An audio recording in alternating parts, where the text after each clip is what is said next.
تھوڑے رزق پہ راضی ہونا اور اس طرح راضی ہونا کہ لمبے سجدے ادا کرنا، یہ میرے نبی پاک کی پسند ہے۔ حضور نے صرف غریبوں سے پیار نہیں کیا۔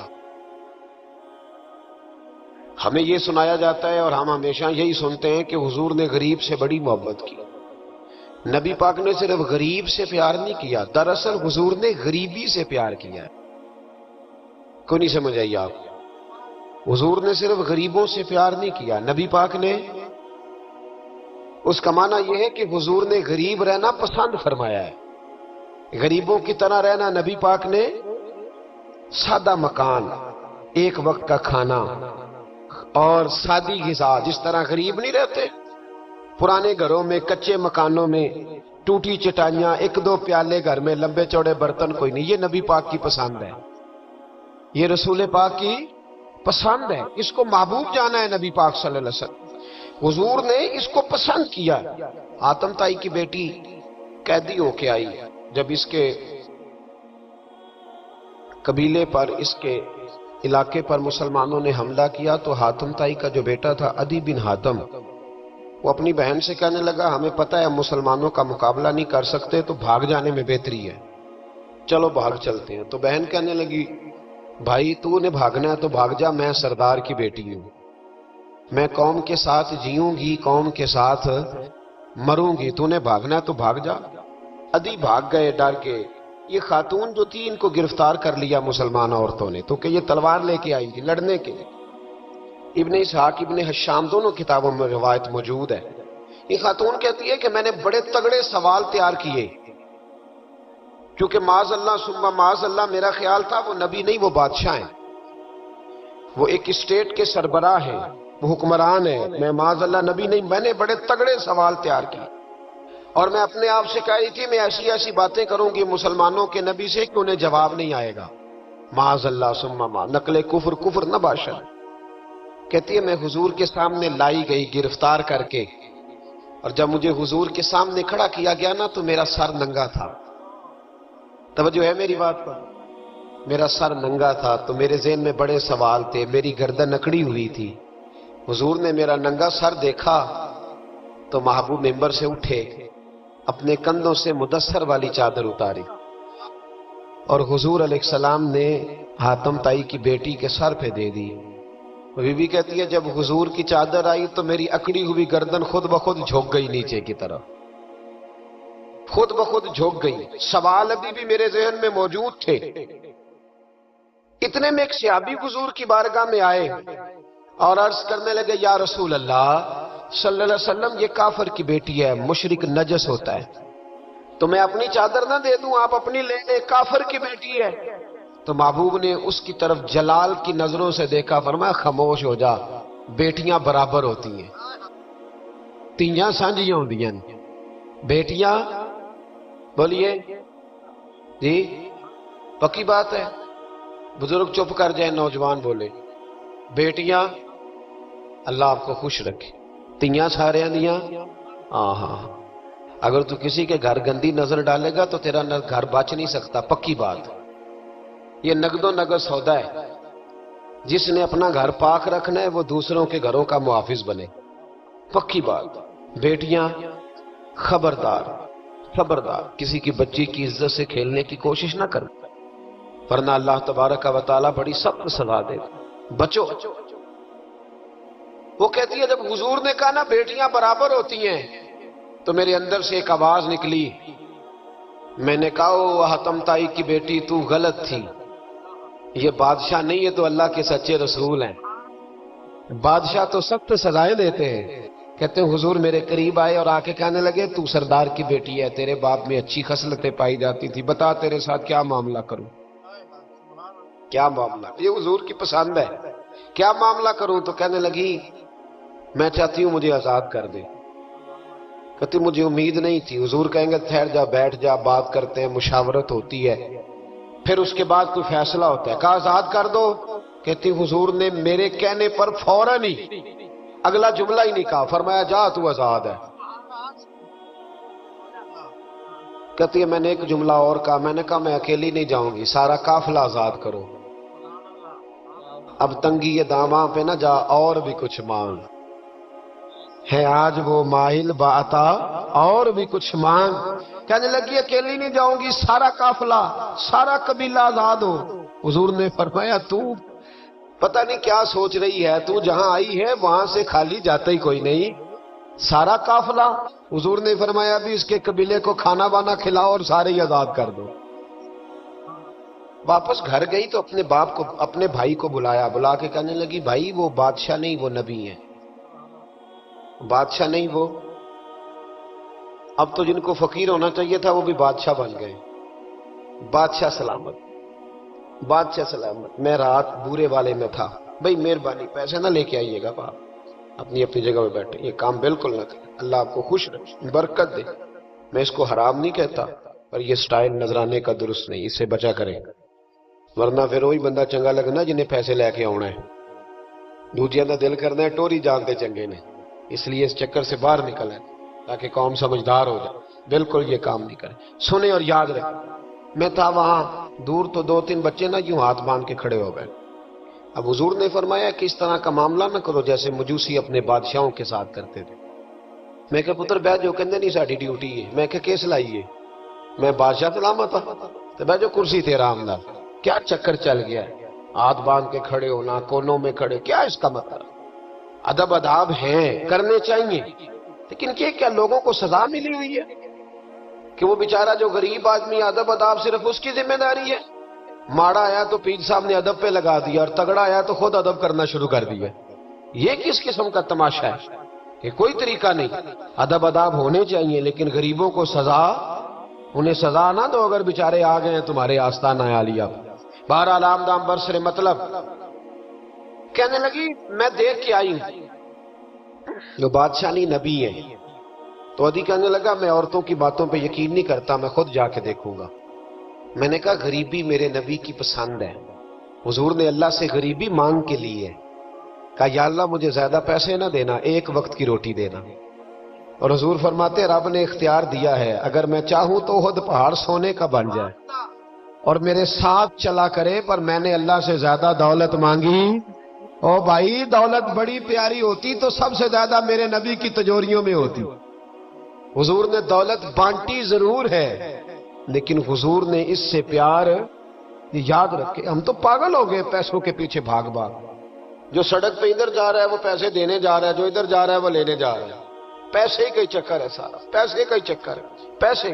ایک صاحب نے فون کیا، کہنے لگے کو ٹائم دے دیں، تو میں نے کہا بس یار وقت تھوڑے دے دیں. کہتے تو خوش کر دیں گے.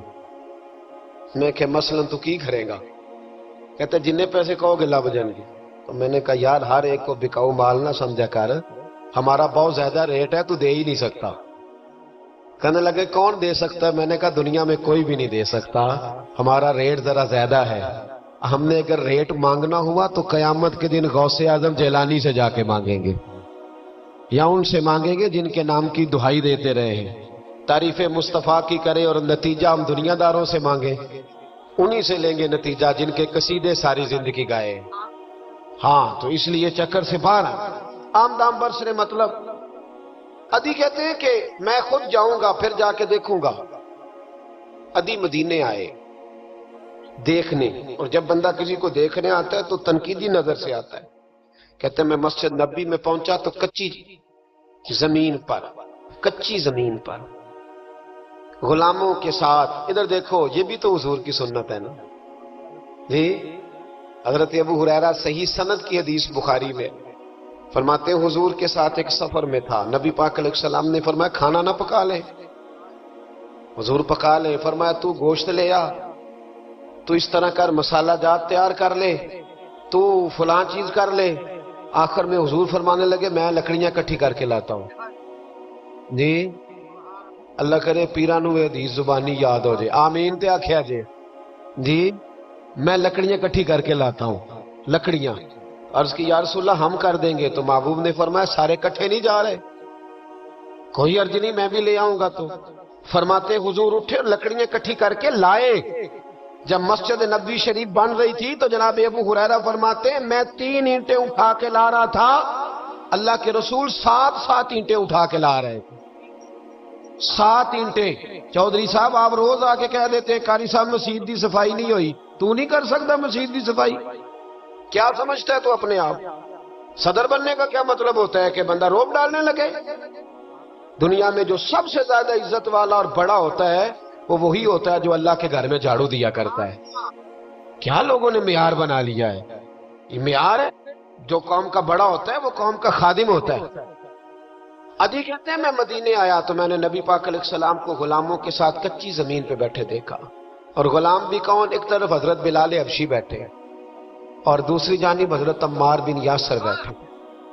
کہتے ہیں حضور بیچ بیٹھے، کھانا کھایا جا رہا ہے، اور حیران میں اس وقت ہوا جب اسی پلیٹ سے نبی پاک بھی کھا رہے ہیں اور بلال حبشی بھی کھا رہے ہیں ساتھ بیٹھ کے حضور نے۔ عدی کہتے ہیں میرے دل پہ چوٹ لگی، میں نے کہا نہیں یار، یہ بادشاہ نہیں، یہ بادشاہ جو اس طرح غریبوں کے بیچ بیٹھ کے روٹی کھائے۔ ہمارے تو بادشاہ غریبوں کے حق میں تقریر کرتے ہیں نا۔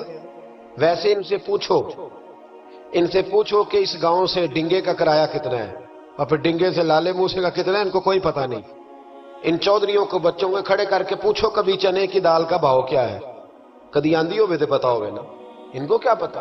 ان کے گھر میں تو آ جاتی ہے، اللہ جانے کہاں سے آتی ہے، ہم بدگمانی نہیں کرتے۔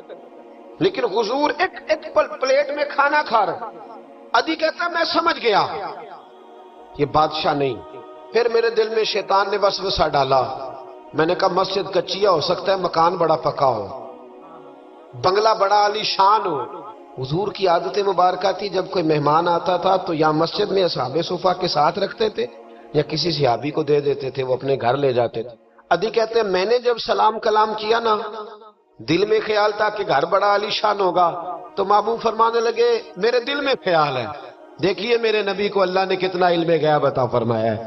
کہتے ہیں میرے دل میں خیال ہے۔ مصطفیٰ کریم فرمانے لگے یار تو یہاں نہ بیٹھ، چل میں تجھے گھر لے چلتا ہوں۔ خیال آیا مسلمان نیک و بد پہچان جاتے ہیں، اور محمد آدمی کے دل کی باتیں جان جاتے ہیں صلی اللہ ہو۔ میں بریلی شریف میں تھا تو اعلیٰ حضرت کے بھائی مولانا حسن رضا خان صاحب رحمۃ اللہ علیہ، ان کے پوتے تھے شیخ الحدیث مولانا تحسین رضا خان صاحب، بڑے اچھے شاعر تھے اور نعت کی صنف سے بڑے آگاہ تھے، بڑا عمدہ مطلع کہتے تھے، مزہ آ جاتا تھا۔ تھوڑی سی مجھے بھی دلچسپی رہی شاعری سے تو میں بڑا خوش ہوتا تھا۔ ایک دن میں نے ان سے کہا کہ حضرت جی کو تازہ قطع کہیں، تازہ ہونا چاہیے۔ فرمانے لگے چلو 10 منٹ کا ٹائم دو، ابھی کہہ دیتے ہیں۔ تازہ قطع کہا، کہنے لگے علم غیب رسول کے منکر اس حقیقت کو بھول جاتے ہیں، غیب مانا کہ راز ہے لیکن راز اپنوں سے کب چھپاتے ہیں۔ غیب مانا کہ راز ہے لیکن راز اپنوں سے کب چھپاتے ہیں۔ تازہ قطع کہا۔ عدی بن حاتم کہتے ہیں حضور مجھے لے کے چلے، جب نبی پاک گھر کی طرف لے کے چلے تو رستے میں ایک بوڑھی اماں مل گئی، پھٹے پرانے کپڑے، کہنے لگی یا رسول اللہ میں آپ کی طرف ہی جا رہی تھی، ضروری کام ہے۔ تو حضور نے فرمایا چل تو جا رہی تھی، میں خود جو آ گیا ہوں۔ عدی کہتے ہیں چوک میں اس بوڑھی نے حضور کو کھڑا کر لیا۔ کبھی دیکھا آپ نے اپنا وزیر چوک میں کھڑا؟ آکو اسی تے ایم پی اے کدی نہیں دیکھا، وزیر تو دور رہ گیا۔ چوک میں کھڑا کر لیا نبی پاک صلی اللہ علیہ وسلم، اور وہ بی بی اپنے دکھڑے سنانے لگی۔ کہتے قربان جاؤں وہ دیر تک باتیں کرتی رہی اور نبی پاک سنتے رہے۔ عدی کہتے ہیں میرے دل پہ دوسری چوٹ لگی، میں نے کہا جو اس طرح غریبی سے پیار کرے وہ بادشاہ نہیں، وہ اللہ کے سچے رسول ہیں۔ حضور مجھے گھر لے گئے، جناب سیدہ طیبہ طاہرہ حضرت عائشہ صدیقہ رضی اللہ تعالی عنہا کے حجرے میں، اور حضور جب اندر لے گئے تو ایک چٹائی پڑی ہے کھجور کی چھال کی، وہ بھی پھٹی ہے 2 جگہ سے، ایک مٹکا 2 پیالے، ایک تکیہ جس میں کھجور کی چھال بھری ہوئی ہے۔ کہتے حضور مجھے لے گئے، میں نے محبوب کا وہ مکان جنت نشان، میں نے وہ مکان دیکھا جہاں حضرت جبریل حاضری دینے آیا کرتے، میں نے وہ مکان دیکھا جس کے دروازے پہ 70 ہزار فرشتے ڈیوٹی کرتے، میں نے وہ مکان دیکھا۔ کہتے میں حیران ہو گیا۔ حضور مجھے بٹھا کے گئے دوسرے کمرے میں، اور وہاں سے حضور سرکہ لائے، کھجورے لائے، تھوڑا سا کھانا لائے، کہتے میرے سامنے رکھا۔ اب میں نے اس کھانے کی سادگی کو بھی دیکھا، لگے جو مزدور شاہ ایسا، نہ دھن نہ دولت سربراہ ایسا، فلک نشیں کا زمین پہ گھر ہے، میرا پیغمبر عظیم در ہے۔ کہتے ہیں حضور صلی اللہ علیہ وسلم نے کھانا دیا تو حضور کی وہ سادگی، ادھر دیکھیں اس بندے میں سادگی نہیں نہ ہوتی، اس میں اپنائیت نہیں ہوتی۔ آپ کو سمجھ آئے تب بھی ٹھیک ہے، نہ آئے تب بھی ٹھیک ہے، پر میں آپ کو بڑی بات سمجھا رہا ہوں۔ جس میں سادگی نہیں ہوتی اس میں اپنائیت، وہ تو دیکھتا ہے کہ اس کے کپڑے اس قابل ہے کہ نہیں، میرے سینے سے لگ بھی سکتا ہے کہ نہیں، اس میں اپنائیت۔ جو لوگ سادے نہیں ہوتے ان کے زیادہ رشتے نہیں ہوتے، ان کا لوگوں سے زیادہ پیار، اس لیے کہ وہ تو انتظار کرتے ہیں، کہتے ہیں میرے نال دی جتی پائے گا تو میرے نال ٹرے گا۔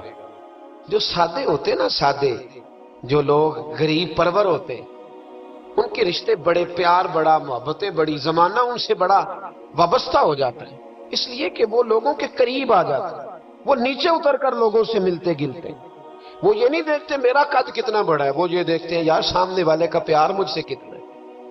وہ نیچے اتر کر لوگوں سے کہتے ہیں نبی پاک علیہ الصلوۃ والسلام نے بڑا سادہ سا مجھے کھانا دیا، جب میں کھا چکا تو حضور فرمانے لگے سارا کچھ تو آپ نے دیکھ لیا، کیا پروگرام ہے، کب جانا ہے آپ نے؟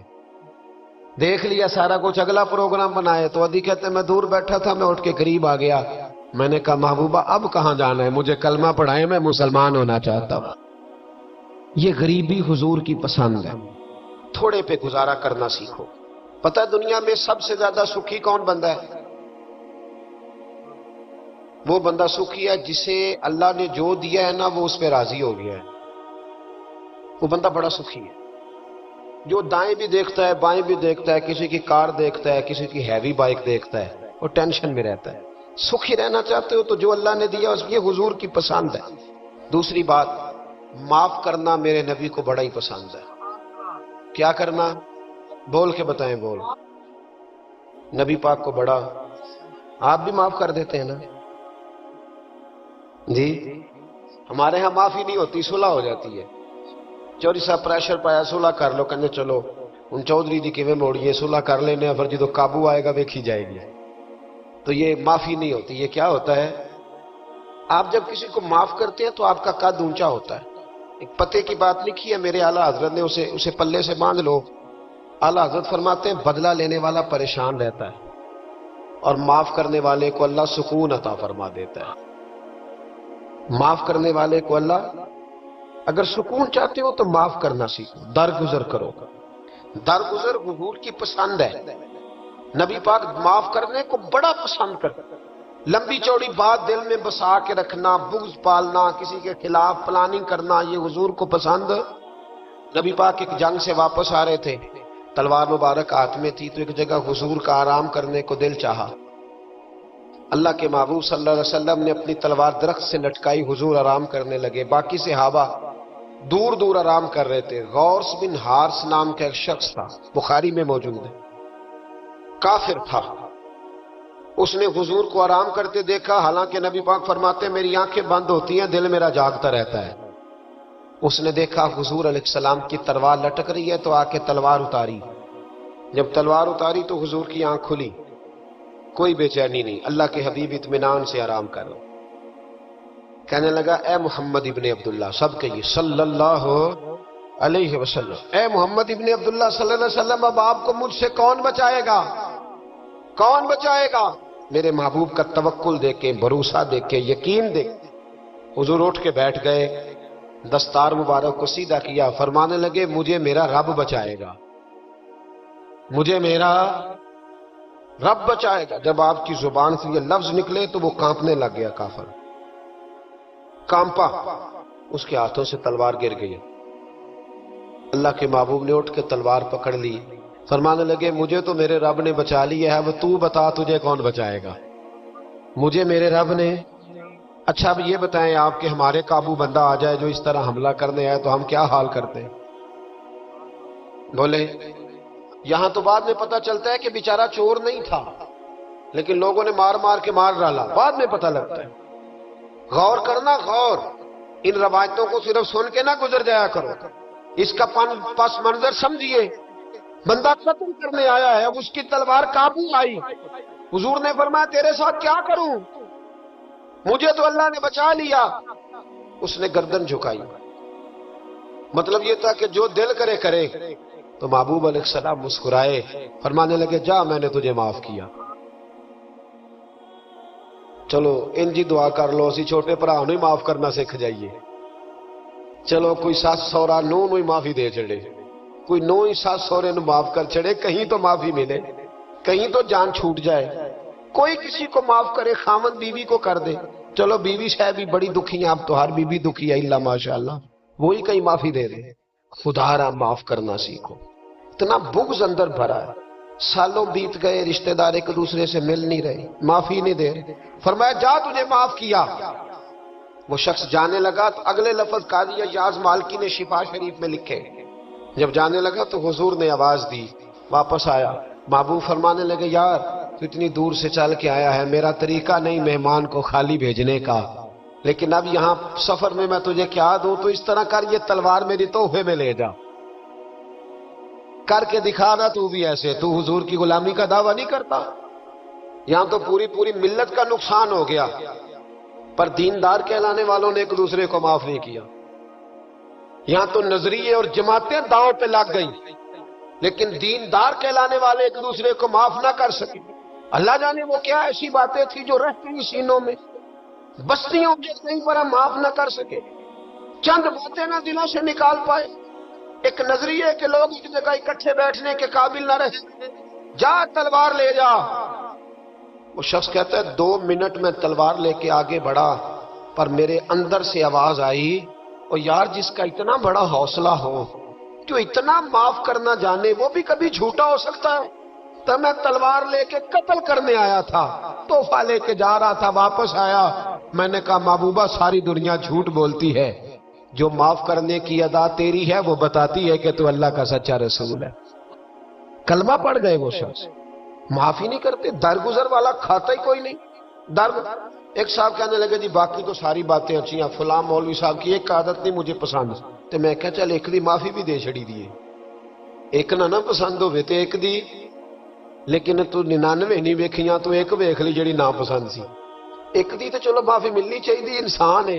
ویسے میرا تو خیال ہے کہ کوئی بندہ 55% ٹھیک ہو تو اس کی تعریف کرنی چاہیے۔ یہ میں آپ کو صحیح بات ہوں، کتنے فیصد ہے بول کے بتائیں، 80 کتنے فیصد صحیح ہے؟ تو پھر کم از کم جو 55% صحیح ہے اسے تو صحیح مان لو۔ اپنا اگر حال 5% ہے تو جو 55% ٹھیک ہے اسے تو صحیح مان لو، چلو چھوڑو 45% بھی اگر غلط ہے تو پھر بھی زیادہ پرسنٹ تو ٹھیک ہی ہے نا، معاف کریں۔ حبار بن اسود، اس نے حضور کی بیٹی کو شہید کیا تھا۔ بیٹیاں بڑی پیاری ہوتی ہیں، یہ بیٹی جو ہوتی ہے نا یہ دل کا سکون ہوتی ہے، بڑی پیاری، اور بیٹیوں کا سکھ انسان کو جوان کرتا ہے، ان کا دکھ بندے کو بوڑھا کر دیتا ہے۔ حبار بن اسود نے نبی پاک کی بڑی شہزادی، حضور کی 4 بیٹیوں نے دین کے لیے بڑی قربانیاں دی ہیں۔ ہمارا تو پراپوگنڈا ہے نا، جدھر دنیا چل گئی بہرحال اس میں کوئی شک نہیں کہ عظمت زیادہ سیدہ فاطمہ کی ہے، پیار زیادہ حضرت فاطمہ سے کیا گیا ہے، لیکن حضور کی بیٹیاں کتنی ہیں بولے؟ ہمارے ہاں بس وہ نقیب بھی کہتا ہے اور میں پڑھن لگا حضرت فاطمہ دی منقبت، میں کہ پہلیاں تیناں بھی پڑھ ہاں، پہلا میں مولا علی کی منقبت پڑھنے لگا ہوں۔ حضرت علی کا بغض کفر ہے، نفاق ہے، ان کا پیار ایمان ہے، پر باقی 3 کی بھی شان بیان کرنا وہ کوئی نہیں، تو انہوں ہم دی کسے نو بھی ادھر کیوں نہیں جاتے؟ بیاں ہو کس زبان سے مرتبہ صدیق اکبر کا، کہ محبوب خدا محبوب ہے صدیق اکبر کا، لٹایا راہ حق میں گھر کئی بار اس محبت سے، کہ لٹ لٹ کر حسن گھر بن گیا صدیق اکبر کا۔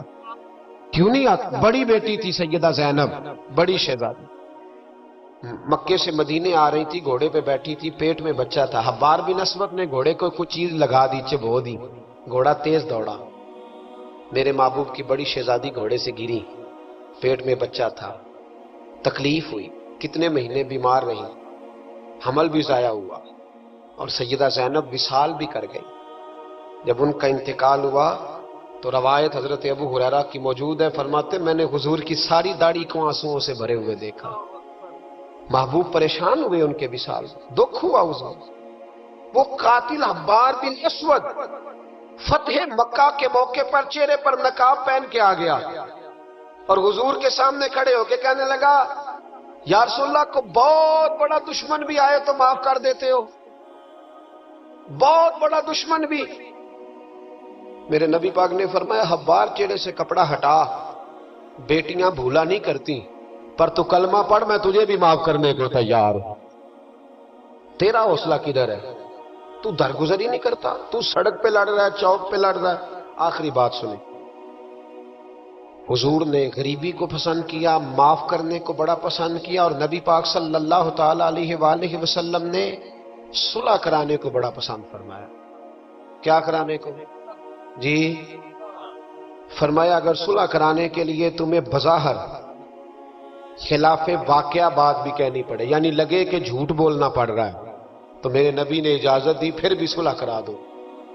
آج ہم نہ لڑائی کرا رہے ہیں، لڑائی کرا رہے ہیں، لیڈروں کی بھی لڑائی کئی مشیر کے لات کراتے ہیں، اس پر دلیل دوں گا، مشیر ناراض نہ ہو جائے، پر دلیل دوں گا۔ مولا علی شیر خدا سے ایک شخص نے کہا حضور باقی 3 خلفاء کے زمانے میں اتنی جنگ نہیں تھی جتنی آپ کے زمانے میں ہے، تو آپ فرمانے لگے ان تینوں کا مشیر میں تھا، میرے مشیر تیرے جیسے ہیں، اس لیے یہ تباہی ہو رہی ہے۔ مہربانی فرمائیں، مشورہ صحیح دیں، ہم ایک دوسرے کو اس طرح کی کہانیاں سناتے ہیں کہ دور کرتے ہیں۔ حضور نے، پتہ ہے آپ کو، بڑی مشہور حدیث ہے بخاری میں، نبی پاک صلی اللہ علیہ وسلم نے فرمایا اگر میں دیر سے آیا نا تو جماعت کرا لینا، انتظار نہ کرنا۔ یا رسول اللہ آپ جماعت چھوڑ کیوں رہے ہیں؟ فرمایا 2 قبیلوں کی صلح کرانے جا رہا ہوں۔ حضور نے فرمایا جماعت میں میرا انتظار ہے۔ کہاں جا رہے تھے نبی پاک؟ بولے، سن لو حدیث مسند امام احمد بن حنبل میں، فرمایا 2 مسلمانوں کی صلح کرا دے، اللہ تجھے 2 حج اور 2 عمرے کا ثواب عطا فرمائے گا۔ 2 حج اور چلو یہ پھول نہیں پہنے، کسی استقبال نہیں کرنا، کسی فوٹو نہیں دینی کہ حج ہو گیا ہے، لیکن حج ملے گا ضرور، اس لیے کہ میرے نبی نے وعدہ فرمایا ہے۔ لوگوں کو قریب کرنے کا سبب بنے، قریب کریں، لڑائیاں نہ کریں، صلح کریں، مہربانی کریں، اتحاد کی بات کریں، ایک دوسرے، اگر 2 بھائی آپس میں ناراض ہیں تو ان کے اندر قربتیں پیدا کریں، کہیں کہ ان کی صلح ہو، انہیں قریب کرائیں، ان کے ساتھ محبت کے رشتے قائم کرائیں۔ ہم لڑائی کرا کے لوگوں کو اپنے ساتھ سیٹ رکھنا چاہتے ہیں۔ کبھی سنتے نہیں آپ کہ مدینے سے جو لوگ آئے اور جو مکے سے جو لوگ مدینے آئے اور جو مدینے میں رہ گئے، حضور نے بھائی بھائی بنا دیے۔ فرمایا بھائی بھائی بن جاؤ، حضور نے ایسے رشتے قائم کیے ہیں کہ وہ ساری زندگی قائم رہے۔ تو لوگوں کو لڑانے کا سبب کیوں بنتا ہے؟ لوگوں کو ملائیں، یہ حضور کی پسند ہے۔ 3 باتیں میں نے عرض کی ہیں، غریبی نبی پاک کی پسند ہے، معاف کرنا حضور کی، صلح کرانا نبی پاک کی، ان تینوں حضور کی سنتوں پر عمل کریں۔ ملے گا کیا؟ اللہ ہمیں اپنا محبوب بنا لے۔ جب ہم یہ کام کریں گے تو پھر رب ہم سے محبت فرمائے گا۔ انسان کی زندگی نفع بخش اس وقت ہوتی ہے جب وہ اللہ تعالیٰ کے احکامات پر عمل کرتا ہے۔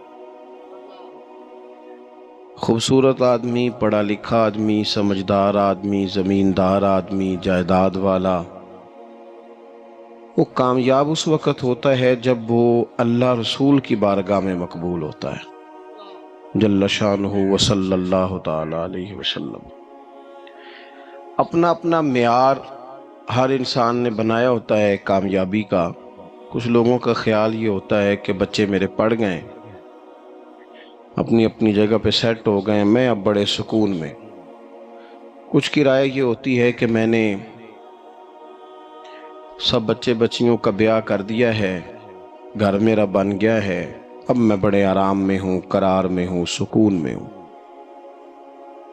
تو اپنی اپنی رائے ہوتی ہے، لیکن حقیقت وہ ہے، اصل وہ ہے جسے اللہ کے قرآن نے بیان کیا۔ اللہ کریم نے فرمایا والعصر، اے محبوب علیہ السلام ہمیں آپ کے زمانہ مبارکہ کی قسم ہو، ان الانسان لفی خسر، فرمایا بے شک انسان خسارے میں، نقصان میں۔ وہ اپنے تئیں کوئی دعویٰ کر لیتا ہے، آپ دیکھتے ہیں کہ بہت سارے لوگوں کے دعوے اپنے اپنے ہوتے ہیں نا۔ کسی بھی طالب علم سے آپ پوچھیں پیپر دے کے آئے تو پیپر کیسا ہوا ہے، تو کیا کہتا ہے؟ بولیے۔ جب کینڈیڈیٹ الیکشن لڑتے ہیں تو رات کو جب وہ سوتے ہیں تو سارے جیت کے ہی سوتے ہیں، ان کو سب یہی کہتے ہیں کہ لوگ سارے تیرے ساتھ ہی ہیں. حالات، یہ جتنے بادشاہ حکمران ہوتے ہیں ان کے بگڑنے کی بنیادی وجہ ہوتی ہے کہ یہ خوش فہمیوں میں مبتلا ہوتے ہیں. ہم میں سے بھی ڈھیر سارے لوگ ہیں جو خوش فہمیوں میں مبتلا ہیں. کچھ کہتے ہیں جناب ہماری نسبت بڑی تگڑی ہے. بھئی نسبت تو امام حسین سے تگڑی تو کسی کی نہیں نا. تو ساری رات نماز پڑھتے تھے، روزے رکھتے تھے، اللہ کو یاد کرتے تھے. آپ خالی نسبت پر بیٹھ کر عمل چھوڑ جائیں تو یہ کیسے ممکن ہے؟ تو اپنے اپنے تئیں لوگوں نے معیار کامیابی کے قائم کر لیے ہیں. اللہ فرماتا ہے کہ محبوب مجھے قسم ہو زمانے کی، انسان نقصان میں. یہ دن بدن جو وقت گزار رہا ہے تو اس کا نقصان، اس کا خسارہ، اس کا گھاٹا بڑھتا جا رہا ہے. روز نقصان. کتنا کتنا عمر کا حصہ لوگوں نے ضائع کر دیا، کتنے کتنے بہترین لوگ تھے لیکن روزی روٹی کے پیچھے وقت سارا برباد ہو گیا. یہ رزق حلال کے لیے دوڑ دھوپ ہو وہ تو بڑی بات ہے، لیکن تکبر کے لیے اور خواہشات، بیجا خواہشات کی تکمیل کے لیے، ایک دوسرے سے آگے بڑھنے کے لیے بڑا وقت ضائع کیا لوگوں نے. اچھا کوئی بھی نہیں جیتا، خاندانوں میں بھی کوئی نہیں جیتا، برادریوں میں بھی کوئی نہیں جیتا، پر لڑائی ساری زندگی کی ہے. میں نے آگے گزرنا، میں نے آگے، حالانکہ کوئی کسی کو جیتنے دیتا ہی نہیں. تو اپنے اپنے تئیں لوگوں نے معیار قائم کیے کامیابی کے. اللہ فرماتے ہیں بے شک انسان نقصان میں ہے، لیکن جس میں 4 خوبیاں پائی جائیں. ادھر دیکھو میری طرف. جس میں 4 خوبیاں پائی جائیں، اللہ کا قرآن کہتا ہے وہ بندہ کامیاب ہو جاتا ہے. 4 خوبیاں اس کے اندر ہو. کون کون سی؟ الا الذین آمنوا، سب نقصان میں نہیں سوائے ان لوگوں کے جو ایمان لائے. سب سے پہلے کیا کرے؟ ایمان ہو اس کے پاس، مضبوط ایمان. وعملوا الصالحات، اور ایمان بھی لائے اور نیک کام بھی کرے. اور صرف نیک کام نہ کرے، وَتَوَاصَوْا بِالْحَقِّ، لوگوں کو حق بات کی نصیحت بھی کرے. اور ظاہر ہے سچ بولے گا، حق بولے گا تو بڑے لوگوں کے مفادات کو ٹھیس پہنچے گی، کچھ لوگوں کو تکلیف بھی ہوگی. تو اب جب تکلیف ہوگی تو پھر مصیبت بھی آئے گی. تو اگر حق بات کہنی ہے تو پھر کیا کرے؟ وَتَوَاصَوْا بِالصَّبْرِ، پر ایک دوسرے کو صبر کی بھی وصیت کرے. 4 چیزیں پائی جائیں: ایمان، اعمال صالحہ، حق کی نصیحت، اس رستے میں آنے والی تکلیف پر صبر. اگر یہ 4 چیزیں میسر آتی ہیں تو اللہ کا قرآن کہتا ہے بندہ کامیاب ہے. اور اگر یہ 4 چیزیں نہیں تو پھر کوئی بندہ جتنا مرضی دعویٰ کرے، جتنا مرضی شور کرے، جتنا مرضی اعلان کرے، وہ کامیاب ہو سکتا. سب سے پہلے تو اپنا ایمان پکا کریں. یہ جو کچی پکی باتیں کرتے ہیں نا لوگ، بھئی مسلمان جو ہوتا ہے نا، مسلمان وہ لاوارث نہیں ہوتا، وہ وارث والا ہوتا ہے. اس کا رب ہر وقت اپنی رحمت سے اس کی حفاظت کرتا ہے. مسلمان ہر وقت نبی پاک علیہ السلام کے نگاہ کرم میں رہتا ہے. اسے کمزور باتیں نہیں کرنی چاہیے کہ میرے کو پیچھے چڑھ گیا تو پتہ نہیں کیا ہو جائے گا، برادری مخالف ہو گئی تو پتہ نہیں کیا ہو جائے گا، سچ بول دوں گا تو لوگ پتہ نہیں مجھے مار دیں گے. ایسا ہو نہیں سکتا. چھری حضرت ابراہیم چلائیں بھی نا تو حضرت اسماعیل کے حلق پہ چلنا اس نے تب بھی ہے جب اللہ حکم کرے گا. تو اللہ کی حکمت ہوگی، حکمت الہی ہوتی ہے تو کوئی کام ہوتا ہے، ورنہ ہوتا. تو اپنی طبیعت میں مضبوط ایمان، توکل، اللہ پہ بھروسہ، مضبوطی افکار کی، کچی باتیں نہیں. جو لوگ کمزور ذہن رکھتے ہیں ساری زندگی فیصلہ ہی نہیں ہوتا، کوئی ڈرتے رہتے ہیں، سہمے سہمے وقت گزارتے ہیں. اپنے آپ کو فکری، یہ جو ایمان ہوتا ہے یہ بندے کو طاقتور کرتا ہے، بندہ مضبوط ہو جاتا ہے. مجھے بتائیے نا، جب ایمان پکا ہو کہ روزی دینے والا اللہ ہے تو پھر بندہ کسی مالدار آدمی کے پیچھے کبھی بھاگتا ہے؟ کبھی کسی بڑے آدمی سے ڈرتا ہے؟ جب اسے پتا ہو کہ عزت اور ذلت اللہ کے دست قدرت میں ہے پھر وہ سیاستیں، سازشیں یہ کام کرتا ہے. تو پہلے تو مضبوطی ایمان درکار ہماری بچوں کے اندر، ہمارے مزاجوں کے اندر. جب تک وہ مضبوطی ایمان، حضرت مولا علی شیر خدا کرم اللہ تعالی وجہہ الکریم ایک دفعہ بڑے علیل ہو گئے، کمزوری آ جاتی ہے، بندہ بیمار ہو جاتا ہے. تو ہمارے ہاں بیمار لوگ بعض اوقات ایسا جملہ بولتے ہیں جو کفر کے زمرے میں چلا جاتا ہے. آپ پریشان ضرور ہیں، تکلیف میں ضرور ہیں، لیکن آپ بات وہی کریں گے جو شریعت اجازت دیتی ہے. حضرت علی شیر خدا شدید علیل تھے. ایک صحابی تیمارداری کرنے گئے تو حضرت مولا علی کا چہرہ دیکھ کے پریشان ہو گئے، کہنے لگے آپ تو بڑے سخت علیل ہیں، اللہ خیر کرے، اللہ تعالیٰ آپ کو صحت دے. تو حضرت علی کہنے لگے تو فکر نہ کر، مجھے اس بیماری سے کچھ بھی نہیں ہوگا. نے کہا کیوں؟ فرمانے لگے مجھے نبی پاک علیہ السلام نے فرمایا تھا علی اس وقت دنیا سے جاؤ گے جب داڑھی خون سے رنگین ہو جائے گی، تو اس کا مطلب ہے میں خنجر کے وار کے ساتھ شہید کیا جاؤں گا، میں بیماری سے دنیا میں نہیں جاؤں گا، میں یہ بیماری سے مجھے کچھ بھی نہیں ہوگا، اللہ مجھے شفا دے دے گا. چونکہ حضور نے فرمایا کہ ساڈے نبی دی زبان ساڈے واسطے قرآن.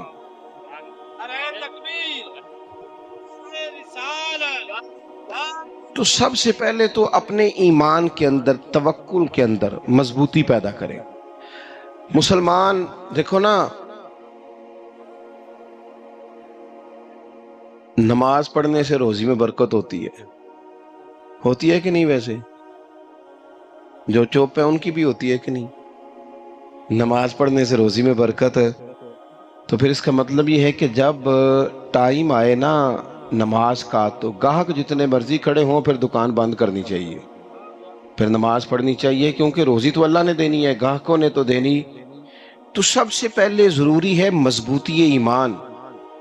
میری طرف دیکھیں جی، آپ ویڈیو ضرور بنائیں پر میری طرف بھی تو دیکھیں نا جی. اللہ آپ کو خوش رکھے. موبائل اللہ تو مہنگے مہنگے دے وے پر ساری دیڑی یہ کام تری نہ کروں. آپ بنائیں ضرور، میں ویڈیو بنانے سے منع نہیں کرتا، سارے بنائیں بے شک، پر دیکھیں میری طرف، میری بات پر غور کریں. دوستو مضبوطی ایمان، توکل، اللہ کی ذات پر بھروسہ. آپ کبھی میدان کربلا کا پورا نقشہ اپنے سامنے رکھیں نا، پورا نقشہ. دو چیزیں ہیں، امام حسین کو نظر آ رہا ہے اب شہادت ہو جائے گی، اتنی بڑی فوج آئی ہے، خدا کی حکمت کے تقاضے سمجھ میں آ رہے ہیں، حالات کیا ہوں گے سمجھ آ رہی، پر ایک لمحے کے لیے بھی ان کا توکل کمزور نہیں ہوا. اپنے رب پر جو مضبوط بھروسہ ہے، مضبوط. سیدہ طیبہ طاہرہ حضرت فاطمہ الزہرا رضی اللہ تعالی عنہا نا اونٹ کے بالوں کی بنی ہوئی چادر اوڑھ کر چکی پیس رہی تھی. یہاں بیویاں بڑا روتی ہیں، غریبی بڑی ہے، بڑی غریبی ہے. حالانکہ اب کون بندہ پیبند والے کپڑے پہنتا ہے جی، دور ہی گزر گیا. اب تو بڑی مشکل سے وہ لوگ ملتے ہیں جو جوتا ٹوٹ جائے تو گانٹھ کے پہنے، ورنہ تو نئے جوتے آ جاتے ہیں.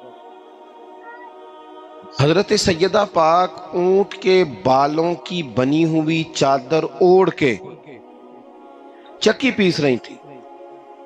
نبی پاک صلی اللہ علیہ وسلم نے دیکھا، آنکھوں میں آنسو ضرور آئے، پر محبوب نے فرمایا فاطمہ دنیا میں تھوڑی سی تکلیف برداشت کرو، قیامت کی ساری عزتیں اللہ آپ کو ہی عطا فرمائے گا. تو توکل کی مضبوطی، اللہ کی ذات پر بھروسہ، اپنے رب کریم کے ساتھ امیدوں کا وابستہ کرنا، اس سے مضبوطی آئے. دوسرا فرمایا وَعَمِلُوا الصَّالِحَاتِ، بہترین عمل کیا جائے زندگی میں، نیک اعمال کیے جائے، وقت ضائع نہ کیا جائے، ہر وقت کوئی نہ کوئی کام بندہ کرتا رہے. یہاں بہت سارے لوگ ہیں جن کو لوگ نیک کہنا شروع کر دیتے ہیں نا، وہ سمجھ لیتے ہیں شاید ہم سچی مچی نیک ہیں. لوگ جو کہتے ہیں حضرت صاحب قبلہ، پیر صاحب قبلہ، میں یہ طالب علموں کو، دوستوں کو، بلکہ اپنے آپ کو بھی کئی دفعہ کہتا رہتا ہوں، اپنے آپ کو سمجھاتا ہوں کہ یہ لوگ تجھے کہہ رہے ہیں حضرت صاحب، یہ تو رات کو تو اپنے آپ سے پوچھنا، اپنے رب سے پوچھ. کبھی موقع ملے تو اپنی گریبان میں جھانک، غور کر کے تیری کیفیت کیا ہے. تنہائی میں تیرا دل اللہ سے جڑتا ہے کہ نہیں؟ عبادت میں دل لگتا ہے کہ نہیں؟ خدا کا خوف دل میں رہتا ہے کہ نہیں؟ غریب کی محبت، عزیزوں قربت والوں کا احساس طبیعت میں موجود رہتا ہے کہ نہیں؟ ویسے تو میرا مطلب ہے، لوگ کہہ دیتے ہیں حاجی صاحب آپ بڑے سخی ہیں، تو اس سے تو نہیں نا بندے نے سخی ہونا۔ سخی تو تب ہونا ہے جب اللہ کی بارگاہ میں مقبول ہوگا۔ اعمال صالحہ، نیک کام، اور وہ کرتا رہے بندہ، کوئی بھی کام اسے نیکی کا مل جائے نا۔ دیکھو نبی پاک صلی اللہ تعالی علیہ وسلم نے فرمایا نیکی کو کبھی حقیر نہیں سمجھنا، کبھی حقارت سے نہیں نیکی کرنی کہ یہ بڑی چھوٹی ہے تو میں اس کو کروں۔ اب فرمایا کبھی حقیر نہ سمجھنا، نیکی کا کام جو بھی ملے کر دینا۔ فرمایا اگر بھائی سے مسکرا کے ملو گے بھی نا تو اس پر بھی اللہ تمہیں صدقے کا ثواب عطا کرے گا۔ ہم تو اس دین سے کے ماننے والے ہیں جو کہتا ہے تو گلی سے روڑا اٹھا دے، کانٹا اٹھا دے، کسی کی تکلیف دور کر دے، کسی اس پر گنجائش کر دے، کسی کے لیے آسانی کر دے، جو بھی خیر کا کام میسر آئے پورے دن میں اسے چھوڑے نہیں۔ صبح گھر سے نکلیں، وہ ایک صحابی تھے، غالباً تابعی تھے، تو بازار جاتے اپنے غلام کے ساتھ تو سارا بازار گھوم کے واپس آ گئے۔ خادم نے کہا جناب کو نہ کوئی خریدا نہ کچھ بیچا، تو آپ سارا بازار گھوم کے آ گئے۔ فرمانے لگے تیرا کیا خیال ہے؟ میں نے کچھ بھی نہیں کیا۔ کہا جناب پھر کیا کیا ہے؟ فرمانے لگے تم نے دیکھا ہے جو بندہ بھی گزرا ہے میں نے اس کو کہا السلام علیکم، تو کتنی کو نیکیاں میں جمع کر کے آ گیا ہوں۔ کوئی خیر جو میسر آئے، ہم سمجھتے ہیں کہ شاید کوئی کروڑ کو روپیہ ہوگا تو پوری مسجد بناؤں گا تو پھر میں نے نیکی کر دی ہے، شاید جناب میں، حالانکہ یہ چھوٹے چھوٹے کام ہیں نا، چھوٹے چھوٹے کام، ان کی تو زیادہ ضرورت ہوتی ہے، ان کی تو زیادہ حاجت ہوتی ہے۔ کوئی آپ رستے میں گزر رہے ہیں تو نیچے کوئی کھڈا بنا ہوا ہے تو اس پر ہم کیا کرتے ہیں؟ گاڑی میں بیٹھ کے تبصرہ کرتے ہیں اے روڈ کھورے کدوں بننا ہے؟ بھئی یہ کھڈا ہے نا تو آپ نیچے اترے نا، تو آپ دھابڑا لیں نا، کئی پکڑے نا، یہ تو 5 منٹ کا کام ہے، یہاں آسانی کر دیں نا، آپ اس میں گنجائش کر دیں۔ حضور سید عالم علیہ السلام نے فرمایا، امام راضی نے حدیث لکھی ہے، قیامت کے دن ایک بندے کو اللہ معاف کرے گا تو مالک وہ بندہ عرض کرے گا یا اللہ میں تو بڑا گنہگار ہوں، کس وجہ سے معافی ہوئی؟ فرمایا رات کے وقت تو گزر رہا تھا، تیرے پیر سے روڑا ٹکرایا تھا اور تو نے اٹھایا ادھر ادھر دیکھ کے کہ کوئی اللہ کے کسی بندے کو تکلیف نہ ہو جائے۔ کہ مالک ہو وہ تو میں نے زمانہ بیت گیا، کوئی اتنی بڑی بات بھی نہیں سمجھی۔ تو رب کریم نے فرمایا تو رات کے اندھیروں میں بھی میرے بندوں کا خیال رکھتا تھا تو میں تیرا خیال نہ کروں؟ کوئی عمل ہمارے ہاں لوگ کوئی کام نہیں کرتے، بالکل نہیں، کوئی کام نہیں، نہ بڑے نہ چھوٹے نہ سمجھدار نہ ان پڑھ، کچھ بھی نہیں، نشستن گفتن برخاستن، بیٹھو راج کے گپے مارو، تبصرے کرو فلانا کچھ نہیں کر رہا فلانا کچھ نہیں کر رہا، اس کے بعد اٹھ کے چلے جاؤ۔ کچھ کریں، وَعَمِلُوا الصَّالِحَاتِ، نیکیاں جمع کریں زندگی میں، خزانہ بنائیں، خزانہ، اپنی ڈیوٹیاں اپنی ذمہ داریاں پوری کریں، ہر وقت کام، ہر وقت ذمہ داری، ہر وقت ڈیوٹی۔ دیکھیں نا امام حسن اور حسین، ان کی آپ کبھی زندگی کا مطالعہ کریں، فرض نماز کے علاوہ 100 رکعت نماز نفل روز پڑھنی ہے، پتہ کرنا ہے غریب کہاں کہاں ہیں، ان کا خیال رکھنا ہے، اور نیرے پیسے نہیں دینے۔ ہمارے لوگ غریبوں کو پیسے ضرور دیتے ہیں، عزت نہیں دیتے، ان کو 4 پیسے کی مدد ضرور کر دیتے ہیں پر عزت نفس کا خیال نہیں رکھتے۔ امام زین العابدین رضی اللہ تعالیٰ عنہ فرماتے ہیں گزر رہے تھے، آپ دیکھیں نا امام غزالی حدیث لائے ہیں کہ بندہ اور کچھ نہ کرے، کسی مومن کا دل راضی کر دے تو اللہ 60 سال کی نفلی عبادت کا ثواب عطا کرتا ہے۔ دل بدست آور کے حج اکبر است، از ہزارہ کعبہ یک دل بہتر است۔ کسی کا دل خوش کر دینا، اس کو راحت دے دینا، اس کو قرار دے دینا، اس کے لیے کوئی ایسا سامان کر دینا کہ بندہ مطمئن ہو جائے، سکون ہو جائے۔ یہ ہمارے ہاں جو لوگ ہوتے ہیں نا سرکاری ملازمین، ڈیوٹیوں والے، ان کی طبیعتوں میں تلخی ہوتی ہے۔ یہ اگر صرف پیار کرنے لگ جائے نا، سے وابستہ لوگ میرے احباب میں سے ہیں تو میں ان سے کہتا ہوں کہ شفا تو اللہ نے دینی ہے، چلو تم دعائی تو ہنس کے دیا کرو نا، تم آنے والے کی بات تو توجہ سے سنو۔